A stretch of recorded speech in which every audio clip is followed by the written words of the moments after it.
Hey, this is Jeff, and welcome back to the Coito Ergo Sum DLC crossover walkthrough. Before we get started, a couple important things I missed last week. First, when we entered the police station, there was a door with an unpickable lock, but I got distracted trying to find radios and navigating Dog's broken dialogue tree and forgot about it. Hacking this terminal unlocks it. And in here, we have some chems, an automatic rifle, and some ammo for it, and a vending machine recipe for 357 ammo. So I'm glad I remembered to come back for all that. Second, you probably noticed that my voice got kind of muffled halfway through last week's video.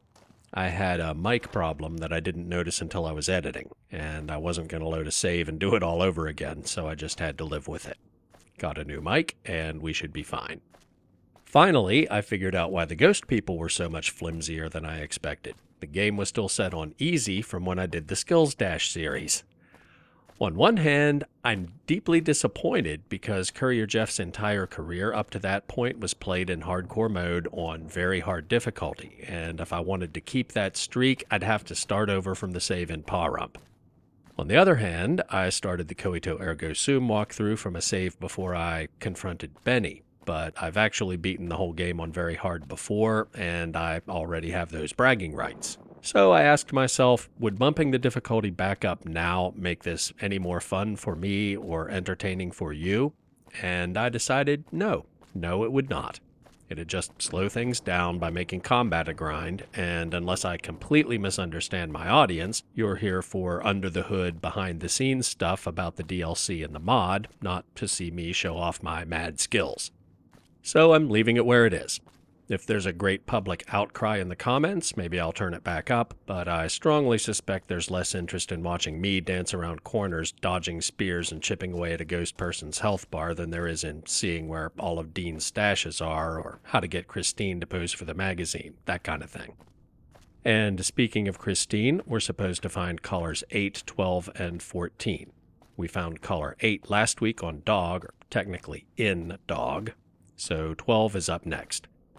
The quest log automatically made 14 the next objective, but 12 is next in numerical order, and it's on the same side of the map as where we've already been, and that's what I'd do next, so that's what Courier Jeff is doing next. Oh, and I almost forgot to tell you how I resolved my health dilemma. If you missed last week, Beds and Dead Money only remove your sleep deprivation status. They don't restore hit points, which is a problem. And you can see our destination is right around the corner from the fountain. Anyway, I just decided to eat and save my stim packs for emergencies. I bought some food at the vending machine and drank the dirty water I found to fix my dehydration. I can do quite a bit of that before the rads become a problem, so we have time to figure out how to deal with it. The village comm speakers have aged poorly, like the Madre, pre-war junk. The speakers emit a signal that'll set off your caller if you stay too long. There are damaged speakers and shielded ones. The damaged ones you can destroy at range. Don't get close. You can't switch them off like a radio. Right. You can just click on radios to turn them off. If I remembered that last week, I wouldn't have wasted my ammo or blown myself up. Twice. The speakers work the same as the radios in the police station. You have a few seconds to destroy them or get out of range before your collar goes off. Well, sometimes there's a terminal to turn them off, but like Elijah said, you can't just run up and click them to disable them like you can with radios. And there's the clinic, but the passage is blocked, so we have to take the long way around. And we need to keep an eye out for ghost people. I don't think the game spawns them in behind you. Well, not yet, anyway. But it's dark, and they blend in with the scenery, so they will surprise you if you're not careful. There's one right now.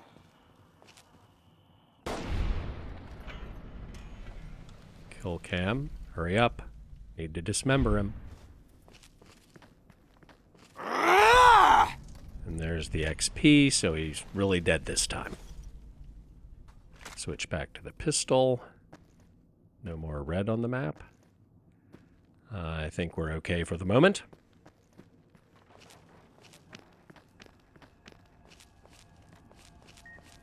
Except for more speakers. Yeah, dead money really throws a wrench in my usual Plan B strategy when I get swarmed by enemies. In a pinch, I'll run away and use the terrain to put some distance between us until they lose interest or I find an advantageous place to turn and fight. But around here, there's always the risk of running into a dead end with your collar beeping or a toxic cloud. All right, don't see it up there. Behind me? Yes, it is. Well, that was too close. I need to be a little more careful with those. If you're disappointed that I didn't turn the difficulty back up because you wanted to see me get killed, don't worry. Speakers and radios are instant death if you don't find them in time, so you'll probably see me get my head blown off a few times no matter what difficulty I'm playing on.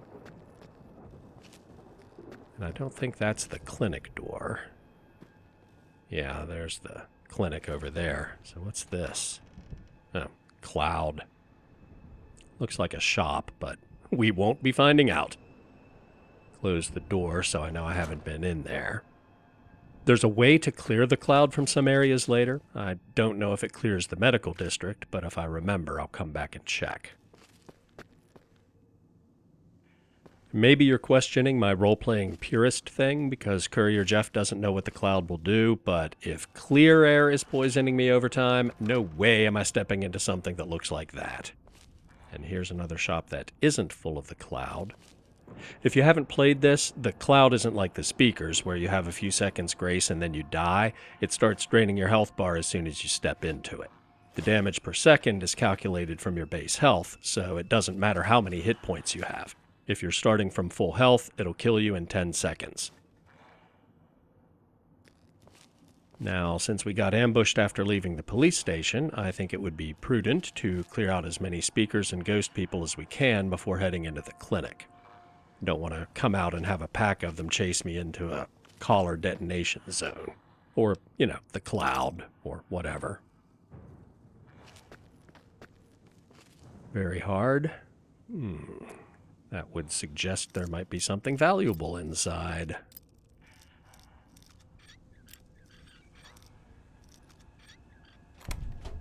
Or maybe they just don't want anyone stealing their cigarettes. Obviously, I'm not going to pass up the opportunity to do some looting while I'm preparing the battlefield. And there's a ghost person. Right there. Missed.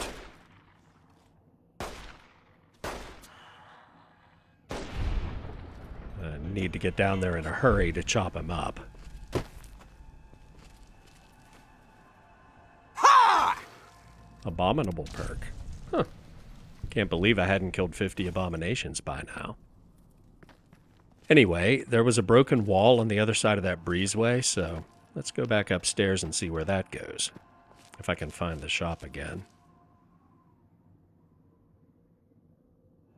Hey, I think that's a Dean's Stash graffiti.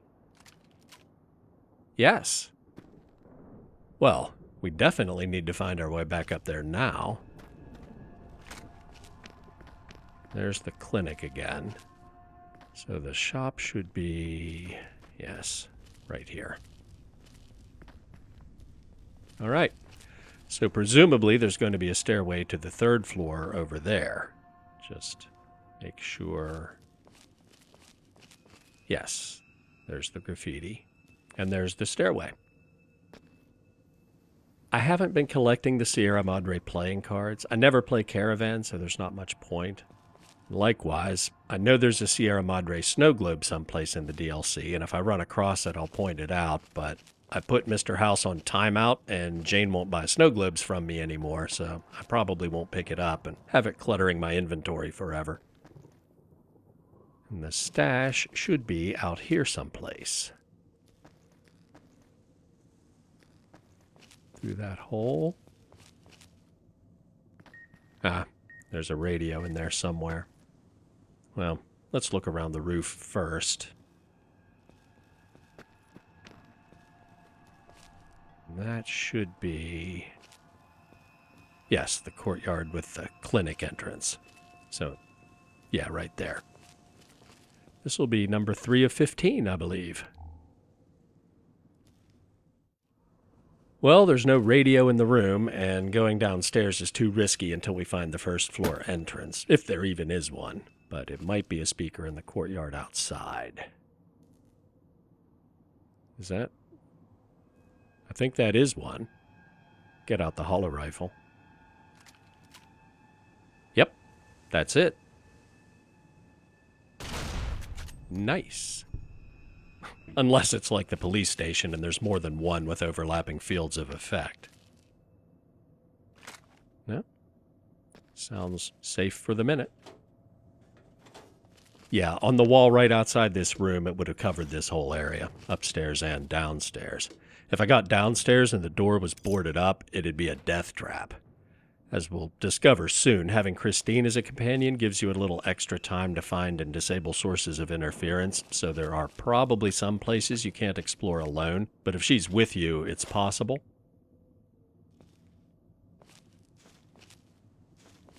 Oh, I probably missed some shotgun shells because the box looks very similar to the box for snack cakes. Which, I mean, I really shouldn't be ignoring snack cakes either, but old habits die hard. And there is a door to the courtyard, but you still wouldn't have time to loot if you didn't destroy the speaker first, so yeah. And this, I think, is the back door to the clinic. Yes, it is. This might be easier than I thought.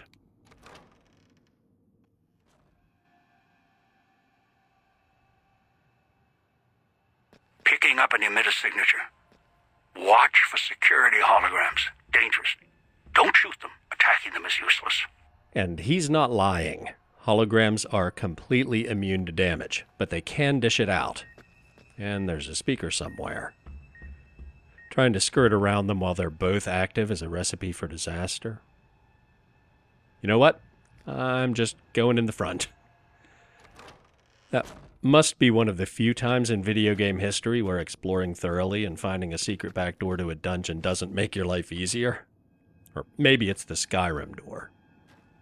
Well, that security terminal right inside the door probably lets you reassign the hologram patrol route. That's one of the game mechanics Dead Money gives you to deal with holograms.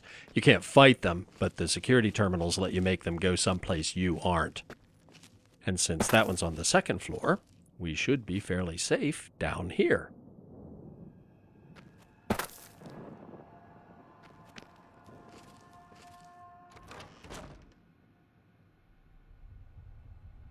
Yeah, now that I think about it, if you went up there and reassigned the hologram to the first floor, it would make your life easier.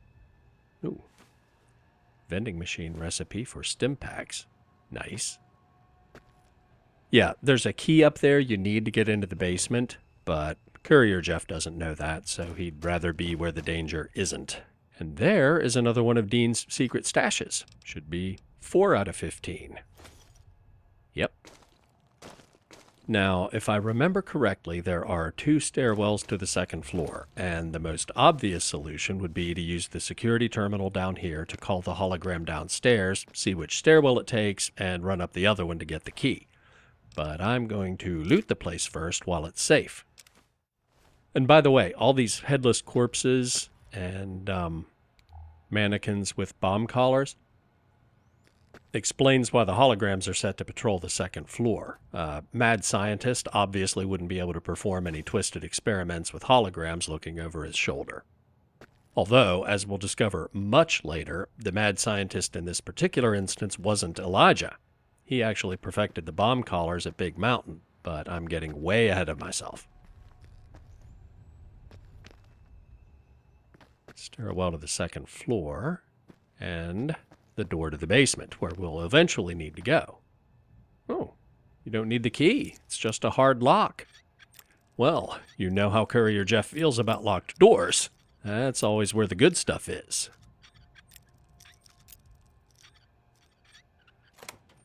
Nice.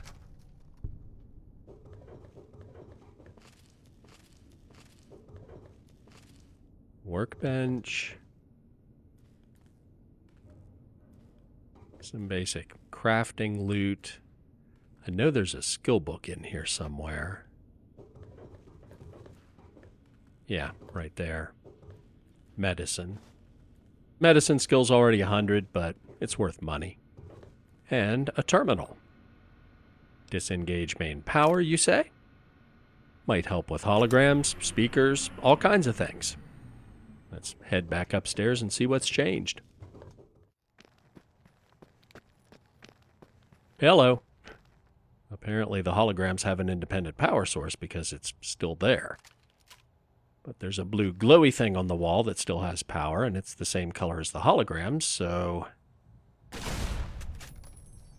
Yes, just like the one at the fountain, every hologram needs some kind of projector or emitter, and in many cases they can be destroyed.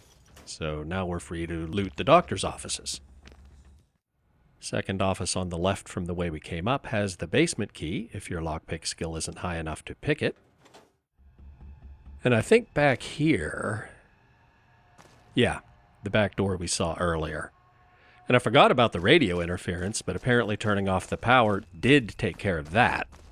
So now we can head back downstairs and do what we came for, find collar 12.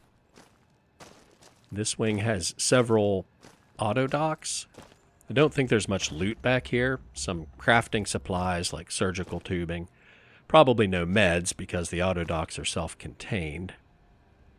They look different from the ones you see in the Mojave because they're a different model, Mark 9, and if you activate them, you can heal crippled limbs or inject adrenaline to cure exhaustion, which might come in handy since beds don't work, but it won't do anything about my health or radiation sickness. So we'll leave it alone and free Christine.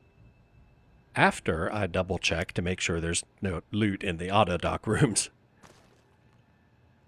You know, I just realized that Courier Jeff now has no way of knowing that turning off the power would have also been required to free her, which may or may not be a plot point, but oh well. Huh, there's a generator, which explains how they still work after you turn the power off. Nice touch.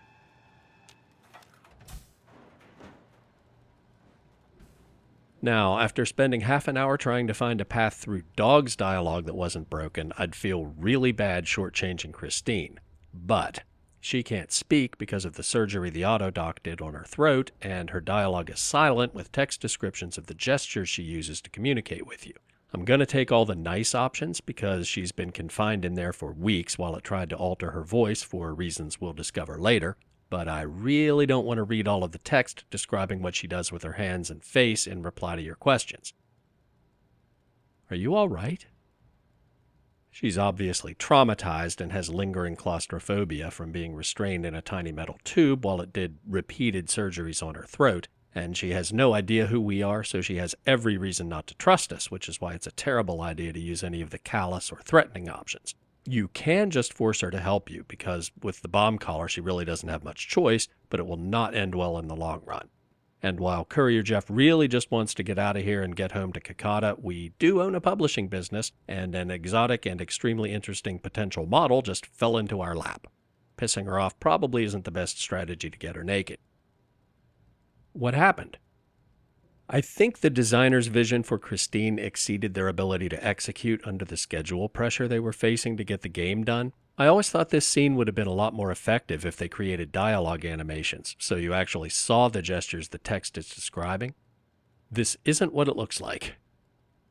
That said, it is cool that the courier's ability to understand her, reflected in the quality of your dialogue options, is tied to your in-game stats rather than the player's real-life talent for playing charades, or lack thereof.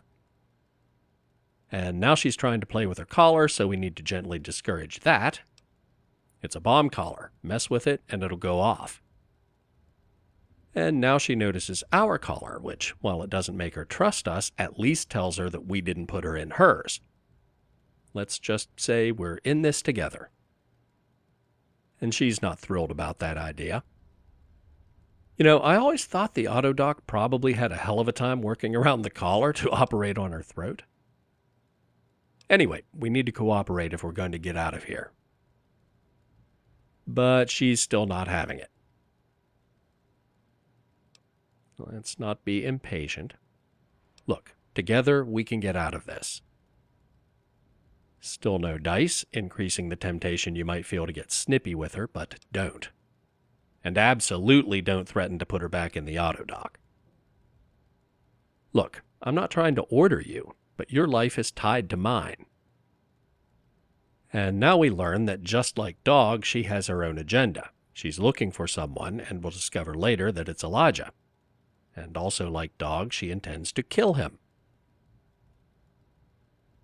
You're looking for something else. Fine, I can help. Especially if it involves killing Elijah. She studies you again, then her expression softens slightly. She shakes her head slowly and gives a silent sigh. She nods at you, then raises an eyebrow and nods at the door. And in hardcore mode, if she dies, I die, so meet me at the fountain and we'll go from there. Christine gives a brief nod, then turns and begins to walk. And that completes the quest to find Caller 12. I think the dialogue would have continued if we took her as a companion, but yeah, here we go. Christine stops, glances at the speaker, then glances at your caller, frowning. It's a decayed speaker. If we stay too long near one, it'll go off. If I haven't already disabled it, of course. She taps the collar and then opens and closes her hand really fast. She taps her collar, then opens and closes her hand really fast. She points at your Pip-Boy, her collar, and then your collar. After a second, she opens and closes her hand slower. And with Science 60, you can interfere with the speaker's detonation frequency somehow. She's about to nod, then stops, points at herself, and shakes her head. She points at your collar, then hers, then your Pip-Boy. She makes a triangle, then the same slow pulse with her fingers. Does that work with any other collar? She frowns, shakes her head, opens her mouth, makes the motion of turning a dial, then points at herself. It's just your frequency. She nods once, then again points at the two of you, then the Pip-Boy. But only between us. She nods and motions for you to go ahead. So, as that implies, if she's your companion, she gives you a little bit of extra time to find and disable any speakers or radios that are interfering with your caller. Unlike Dog, who tells you pretty much everything about who he is and what he wants the first time you meet him, Christine's story unfolds over time. Some of it we won't actually learn until we play Old World Blues. And some ghost people probably spawned when we released her, so be ready for that.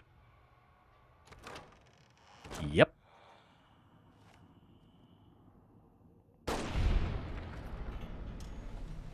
And go chop him up. So we need to get to know her a little better because she's beautiful and fascinating, and we need to be able to sweet talk her into getting naked for the magazine. What's going on over there? Ghost person and something green.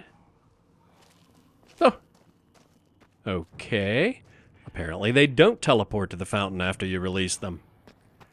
Let's go kill that other ghost person so he doesn't sneak up behind us later. Chop him up. Two of them.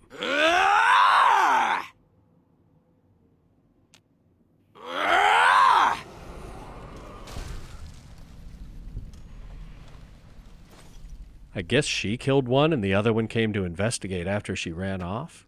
Saved me some ammo, but I really don't want any of my partners in crime putting themselves in too much danger because in hardcore mode they can die, and if they die, I die. Anyway, what Courier Jeff doesn't know yet, but I do, is that Christine is a member of the Circle of Steel, sort of like the Brotherhood's version of Section 31, and she's on a mission to assassinate Elijah for not living up to the Federation's ideals. The Brotherhood's, I mean. And she has some personal history with him as well, which is going to be really uncomfortable for Courier Jeff when we get to that point. And there's another ghost person. Oh man, sneak attack critical did nothing. Ow. Ow. Yeah, I can jump behind columns too.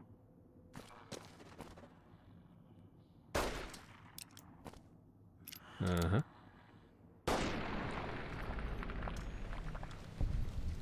Hello? Kill cam? Really need to get chopping before he gets back up.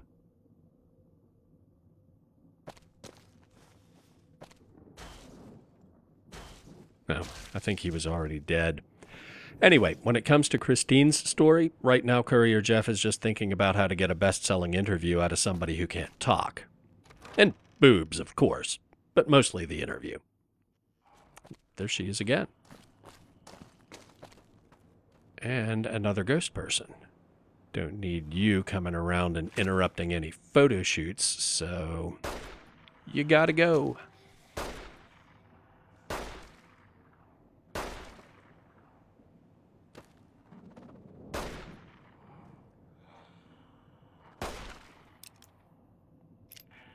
Or, rushing the courtyard, killing my friends, and blowing up my collar. That would be bad, too.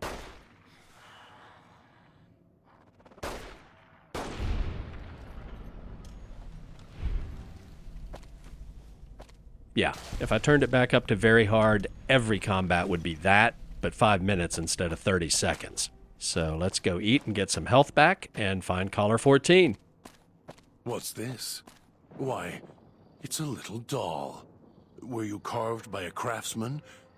Wonder what that human's insides would look like laid out over the fountain. I'm not going to hurt you. Yet. Much. Scars tell a story. Some old, some new. And the one on the throat is fresh and red. And that's our first hint that the scars on her face aren't from the autodoc.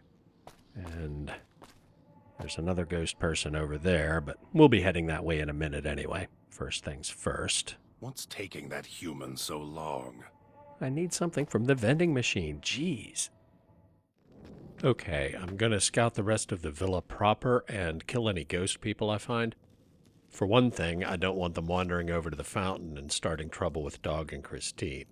I mean, he goes by God when the intelligent personality is in charge, but I'm probably going to keep forgetting and calling him Dog, so you know what I mean. And for another thing, everyone I sneak up on and kill now is one I won't run into by accident when Collar 14 and I come staggering back to the fountain half dead. Oh, another automatic rifle. I can probably get the one I found in the police station up to full condition with that. Nice. As the name implies, this thing is full auto, and burning through 308 ammo at that rate is shamefully wasteful. But if any final episode of Breaking Bad scenarios pop up, it might pull my ass out of a fire. Hello? I think that's a hologram, but it's not glowing. Hologram vendor.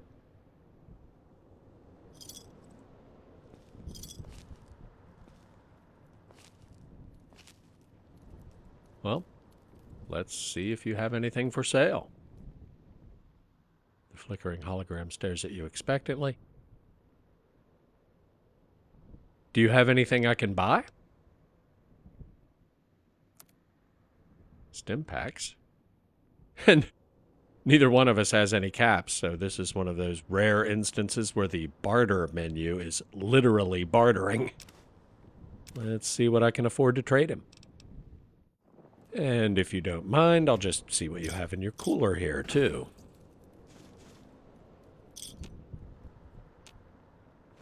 Come on.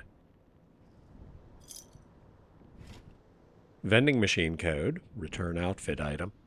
That, I believe, lets you turn in pre-war clothing at the vending machines for chips. And I'm pretty sure there's more than one of these because they're specific to clothing types. Unfortunately, they don't tell you what clothing type, so I could pick up a, relaxed wear outfit, and if this code is for business wear, it wouldn't do any good. And why am I talking to him? It's for the vending machines, not the hologram vendors.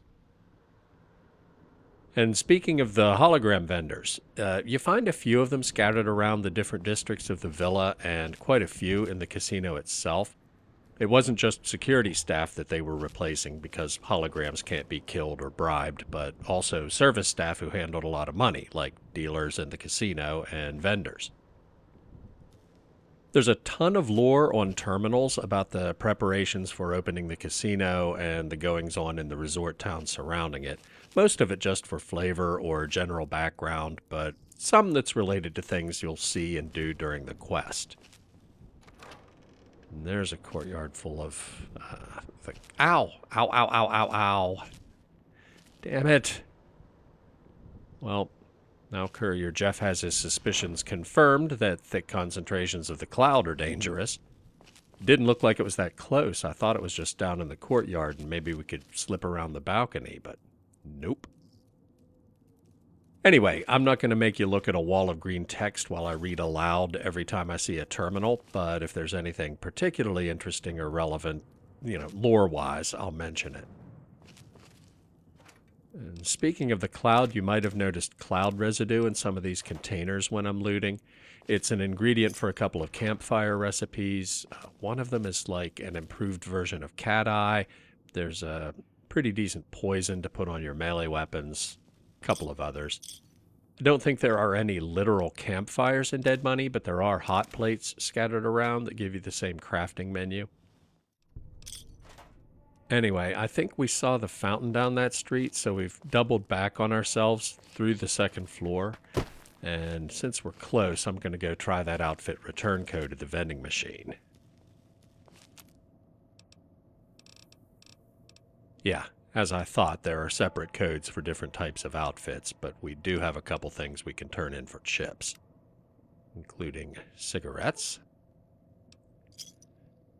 Yeah. That's the only annoying thing about the vending machine interface. You can only buy or sell one thing at a time, and then it kicks you out and you have to go back into the menu. I'm trying to use the always turn left method of navigating this end of the villa since I have a tendency to get lost, and following alternate routes like going upstairs in the gift shop over there and around the balconies can really throw a wrench in that technique. Are you tired of hearing me say I get confused in the villa because it's like a maze and all the buildings look the same yet? If not, you will be eventually. There's a fountain with chips, meaning I haven't been here, so it's working for the first 50 feet at least. And green markers on the compass? Yeah, we're still close enough to the fountain that that's gotta be Christine and Dog. Red, on the other hand, where is he? There you are. And chop him up.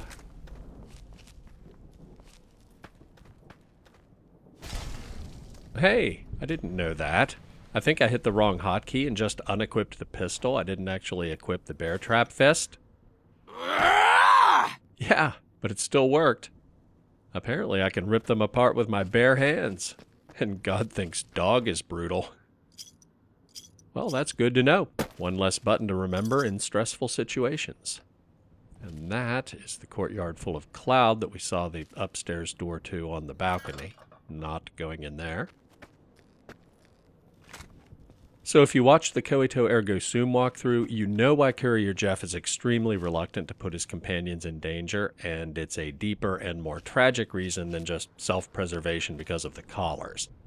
It's also why I'm hesitant to get to know Christine better, even though he's chomping at the bit to be best buds. If you didn't see it, there's no way to sugarcoat this. I got Veronica killed. She was having so much fun watching me recruit models and do photo shoots that I kept letting her tag along, and we weren't doing anything that should have been dangerous, but we just wandered into a really unlucky confluence of roaming NPCs and random encounters and got jumped by more than a dozen legionaries at the same time. We got separated in combat, and by the time I realized she was in trouble, it was too late. And if you don't know how that relates to Christine, they're both lesbians who were separated from their lovers by Elijah. I'm not aware of any canon sources that explicitly confirm, they were together, so it could be a coincidence that Elijah broke up two distinct lesbian couples. One partner from each just happens to have extensive interaction with the protagonist of the game, but I don't really buy that. And there's the Cloud Courtyard again. Add that to the list of places we need to come back and check later. We've seen 3 ways in so far, and there's probably something good in there.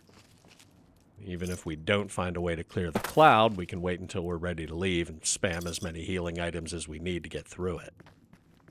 And if it turns out to be something that would have been really handy to fight Elijah, we'll just take it back to Kakata as a souvenir and have a good laugh.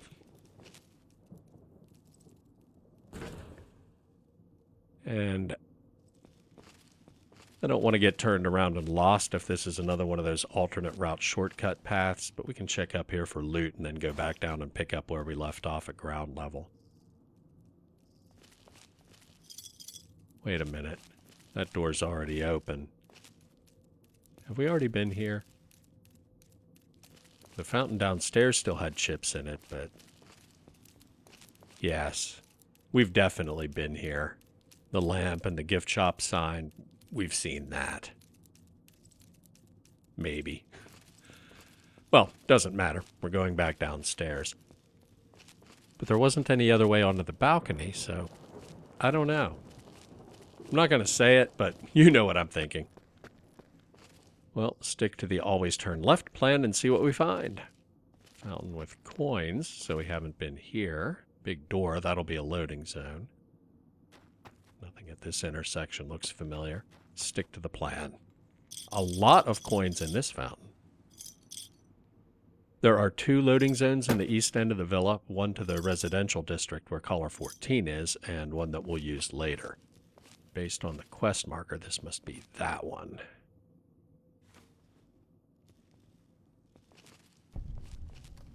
Salida del Sol. Leave the Salida del Sol gate alone. You're not done with the villa yet, so don't stray. Yeah, easier said than done, jackass. Is that a ghost person? Yep, that's a ghost person.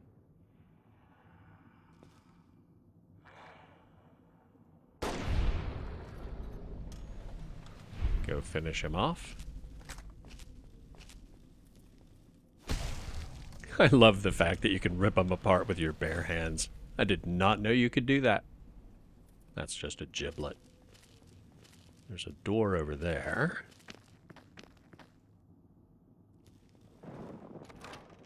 Another gift shop or convenience store or something. Cash register with a very hard lock. Don't see that every day. Chips and another return outfit code. Worth 1 lockpick, I guess. I was kind of worried that lockpicks might be in short supply around here, like everything else, but we have plenty at the minute. Nothing hidden under that box. Hello. Looks like we have another one of Dean's secret stashes. Nice. 5 of 15. There's obviously an achievement if you find all 15, since the game's tracking it, but I'm not sure if you get a perk or just XP. Fountain with coins, naturally, because I know we've never been here.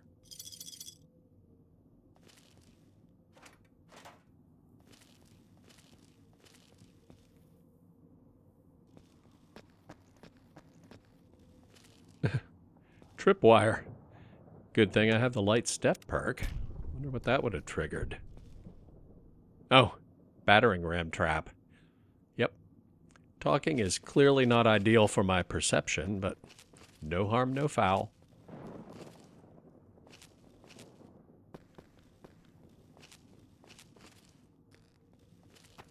Unless I'm completely lost, this is the fountain that had a lot of coins. And this should be the intersection I glanced at and turned back. And there's a vending machine up there, which would be very handy if I needed anything, because I'd hate to have to find my way back to the central courtyard right now. Yet another shop. I'm guessing this end of town was the shopping district. Another bobby pin. And a Sierra Madre helmet. Should be able to get the one I'm wearing close to full condition with that. Actually, I don't even think I'm wearing it. I took it off to do the intro, and I'm pretty sure I forgot to put it back on. Oh well. Doesn't add that much to my damage threshold, and I doubt we're going to run into anything particularly dangerous until we head into the residential district to find Collar 14. More shotgun shells that look like snack cakes. My frame rate is starting to sag, and I don't have anything but the game and Fraps running, so I probably need to quit and reboot soon anyway. I do want to finish exploring the east side and then have that chat with Christine. Or Courier Jeff wants to have that chat. My dehydration just went up, so let's have a drink. 3 purified water left, so we're okay on that for the time being. I should probably eat something, too, to get some of my hit points back. I need to be careful about what I eat. Almost all food items give you 2 rads and 10 hit points, but some of them make you thirsty, which, oddly, junk food does not. But, like, pork and beans add 54 to your thirst meter. They also take a lot off your hunger meter, whereas junk food doesn't help your hunger meter at all, but hunger isn't my problem at the moment. I think Instamash is the best food item in this scenario. It restores hit points and reduces hunger, but doesn't increase thirst. But I don't have any, so yeah. Could buy some at the vending machine, but I should be back to the fountain soon.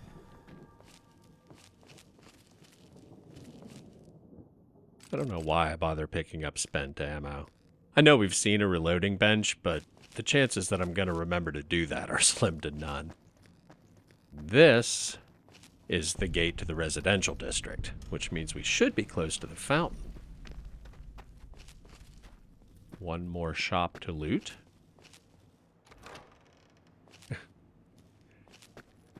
Nope, just a storeroom. But water and meds, can't complain about that.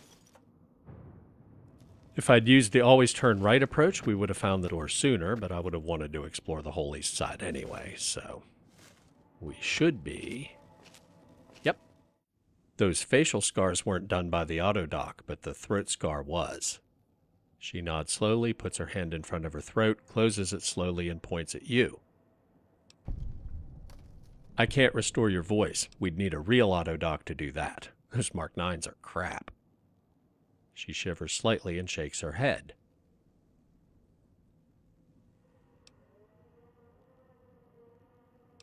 The scars on your head are old, so what I don't understand is why it shaved your head to work on your throat.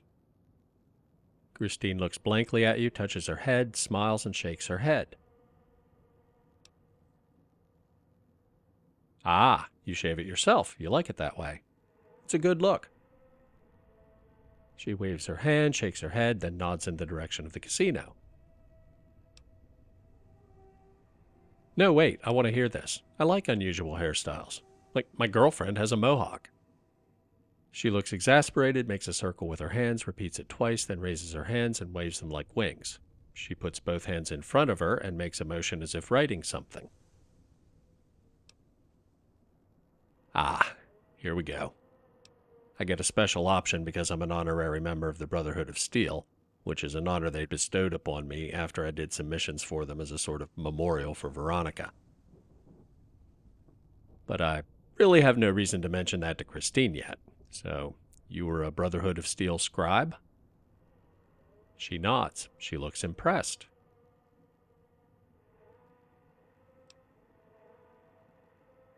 Were you looking for something? Shakes her head and makes a motion of 2 fingers walking. You were looking for someone. She nods and raises a finger. A man? She nods, makes a motion with her hands around her chin, then raises her hands and clenches them at the sky. So, an angry bearded man. She points at your Pip-Boy. And I know from Dog who else has one. Elijah. She nods, looks concerned, taps the side of her head, and expands her hands. Yes, he's smart, or so I've heard. She nods, then circles her ear. And nuts. Story checks out. She nods and frowns. Sounds like it's pretty important to you to find him. She frowns, raises 2 fingers and has them walk together, then looks at them and her face becomes angry. She chops her hand down and draws the 2 fingers apart. 1 finger she points at herself. He cut you off from someone. She nods.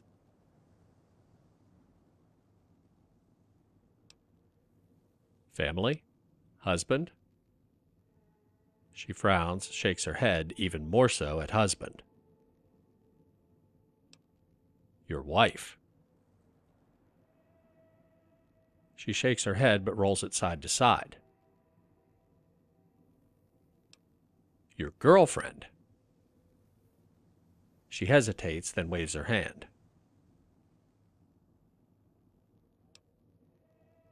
You were more than girlfriends. Lovers. She nods and looks at you a little surprised. Dude, ever heard of Fresca Coy? She works for me. She raises an eyebrow, looks at you. Oh, wow. Love is transitory or ends in gunfire? That's a bit on the nose. I'm not picking that option, but I think that's a sign that the obvious was going to break through Courier Jeff's wall of denial sooner or later. It's a shame there's no actual option for this, but if your lover's name was Veronica, I have some bad news. We traveled together for a while, and she was killed in a Legion ambush. I don't know how long you've been out of the loop chasing Elijah, but I assassinated Caesar, and I'm on their most wanted list. I made him pay, but that didn't bring her back, you know? But that's not how I remember her. We had a lot of fun together. She was funny and really good at punching things, and maybe I shouldn't tell you this, but I publish an adult magazine, and she never missed a photo shoot. The ones with women, I mean. The ones with guys didn't interest her much, obviously. I still have the spork she gave me. I think of her every time I sit down to dinner. I understand how important a loved one can be. She nods slowly, studying you. She seems to be gauging you again. She makes a slow circle motion after a moment and taps her wrist. Yeah, time's wasting. Guess we'd better go find Caller 14. Christine nods.